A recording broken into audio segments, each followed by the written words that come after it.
Bonjour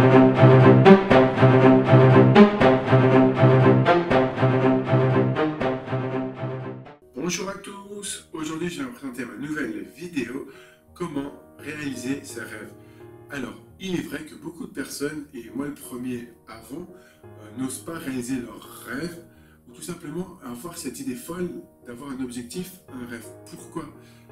Souvent par manque de confiance, donc par doute, mais aussi par peur d'échouer. Alors je vais vous dire une chose, risquer d'échouer, c'est risquer d'apprendre et peut-être même de réussir. Méditez bien cette phrase, risquer d'échouer, c'est risquer d'apprendre et peut-être même, qui sait, de réussir.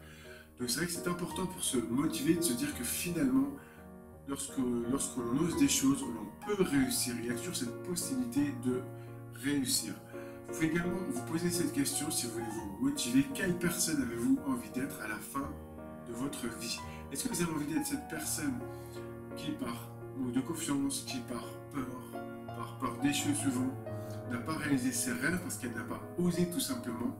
Ou est-ce que vous avez envie d'être cette personne qui a réussi à réaliser ses rêves justement grâce à sa confiance en elle, grâce à son obstination, et qui finalement à la fin de sa vie, et bien cette personne, elle n'a rien à regretter parce qu'elle a tout tenté pour réaliser ses rêves. Elle n'a peut-être pas tous réalisé, mais au moins elle a fait certaines choses dont elle peut être fière. Donc posez-vous cette question, quel type de personne avez-vous envie d'être à la fin de votre vie?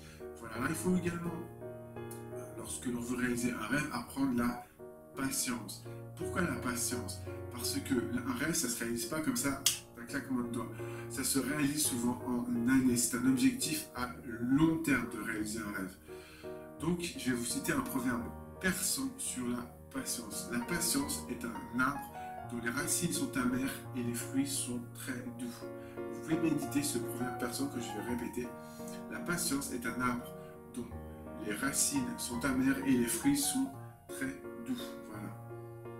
Alors pour vous aider à vous motiver, vous pouvez également vous servir de vos réussites précédentes. C'est-à-dire que vous pouvez vous dire, j'ai réussi ça, j'ai réussi par exemple l'éducation de mes enfants, j'ai réussi par exemple, ça peut être la création d'une entreprise, ça peut être quelque chose dans le domaine artistique, dans mon couple, j'ai réussi certaines choses. Donc fort de ces expériences passées, vous allez gagner en confiance et vous allez transposer cette confiance vers un autre objectif, par exemple vers votre rêve.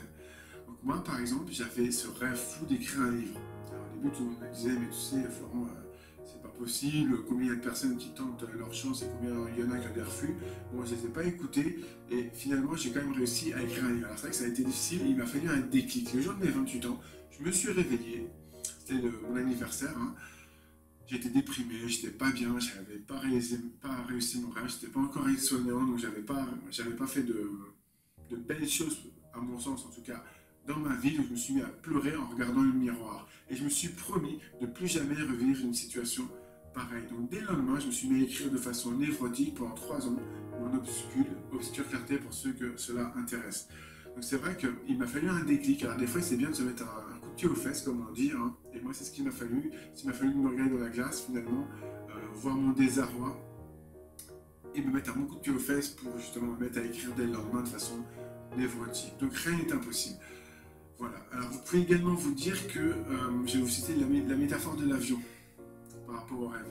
Parce que souvent, les gens, ils ont de l'énergie, mais ça va être à court terme.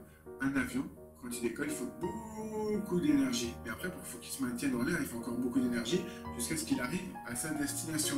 Un rêve, c'est pareil. Si vous mettez beaucoup d'énergie dans la première année et qu'au premier obstacle, vous vous arrêtez, bah forcément, vous n'allez pas réaliser votre rêve. Voilà.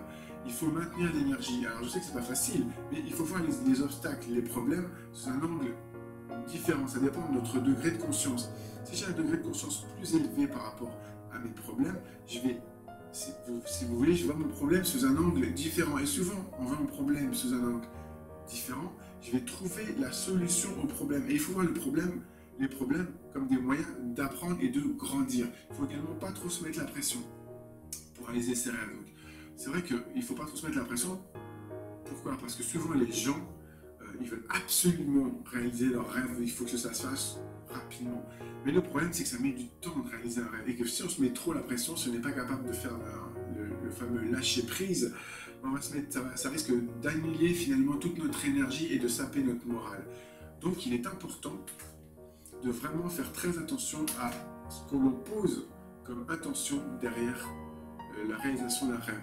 Pour moi, la réalisation d'un rêve, elle est là pour m'inspirer chaque jour, pour faire en sorte que le soir, quand je me couche, je suis fier de moi, je suis heureux parce que j'ai avancé progressivement vers mon rêve, pas à pas. Et il ne faut pas être pressé, voilà, il faut y aller tranquillement, à son rythme, mais il faut toujours garder confiance en soi en se disant qu'un jour on va réussir à réaliser son rêve. Donc c'est vrai que c'est très important. Alors on peut également se dire qu'il y a beaucoup de personnalités à qui on a dit que ce serait impossible pour eux de réaliser leur rêve. Michael Jordan, viré de son équipe de basket parce qu'il est jugé pas assez bon.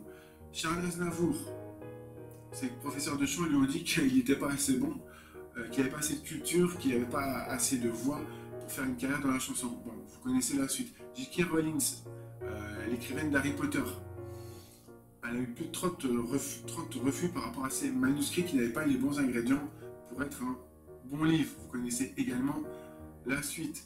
On peut aussi également citer Walt Disney qui s'est fait virer de son propre journal par manque d'imagination. Bon, aujourd'hui, ça fait sourire, mais c'est vrai que cela donne de l'espoir. Et c'est vrai qu'un rêve, il est là pour nous inspirer, pour nous donner de l'espoir. Donc je vais résumer. Dans un premier temps, pour réaliser un rêve, il faut se poser plusieurs types de questions. Il faut se demander quel type de personne on aimerait être à la fin de sa vie. Il faut également se dire que risquer d'échouer, c'est risquer d'apprendre, mais aussi et surtout peut-être de réussir. Il faut également apprendre la patience. La patience est un arbre dont les racines sont amères et les fruits sont très doux. Et en dernier lieu, il faut le lâcher prise, c'est-à-dire qu'il faut à la fois être motivé par son rêve et se dire que si on n'y arrive pas, c'est pas grave. On a tout tenté, on a essayé, on n'a rien à regretter, donc le rêve nous a inspiré, et voilà, c'est ça qui est important. Donc méditez bien tout ça, j'espère que cette vidéo vous a plu, je vais terminer en vous disant, rien n'est impossible. J'espère que vous allez pouvoir liker cette vidéo et surtout la partager. Je vous remercie, à bientôt, au revoir.